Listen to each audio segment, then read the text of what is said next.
Hey guys, I'm Joshua Clay with Woke Action-Based Coaching Systems, and now we're going to go over a half-kneeling, one-arm overhead kettlebell press. Now, the reason I love this exercise is for just teaching proper overhead pressing mechanics. A lot of times when people press overhead, we're coming out here, we're extremely extended through our spine, we're relying on our lumbar to stabilize us, and when we press, our hand is staying almost over our chest or in front of our body, okay? Now what we want to do, and the reason the kettlebell is great is because the position of that kettlebell in the back of our hand and the back of our forearm kind of forces us or makes it easier to get into that overhead pressing position and align that wrist over that shoulder. So I got my 20 kg right here. I'm gonna go ahead and get set up.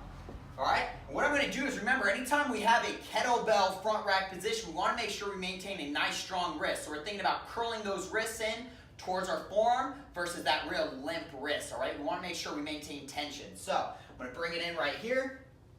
Now, what I recommend doing is using this opposing non-weight bearing hand put over our rib cage. Okay, the key is going to be press overhead without any excessive extension, all right? We may get a little bit, that's okay, it's not the end of the world, but as long as we want to try and avoid going in this severe extension we see a lot of people doing in the gym. So I'm going to get set up with this kettlebell.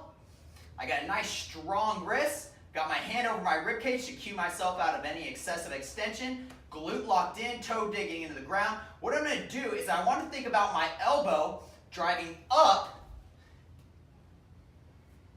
and supplying or driving behind my wrist. We don't want to let that elbow get out of here because then what's happening is we don't have a nice direct line. The more direct line, the more vertical forearm we have, the better pressing mechanics we'll have as well, and it'll be easier on us, okay? So I'm going to get this kettlebell in my forearm, take a big inhale, and what I'm going to do is you notice that my wrist is aligned over my shoulder, okay? So when I come down, I'm going to come down, make sure I'm staying in tight to the body, and come back into that sternum. Big inhale, and return, okay? So, I'll go ahead, do it facing here.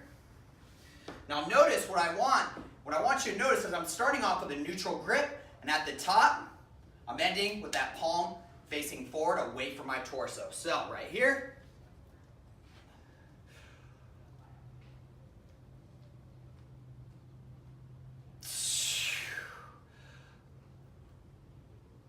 notice you don't see too much movement at my torso. Now you should be able to hang out in this position up here. Right here it's going to be real hard. I'm going to start noticing a lot of pressure on that front deltoid. You should be able to hang out right here, okay? That's how we know that we have the proper positioning. Come back and reset. And that is a half kneeling, one arm overhead kettlebell press.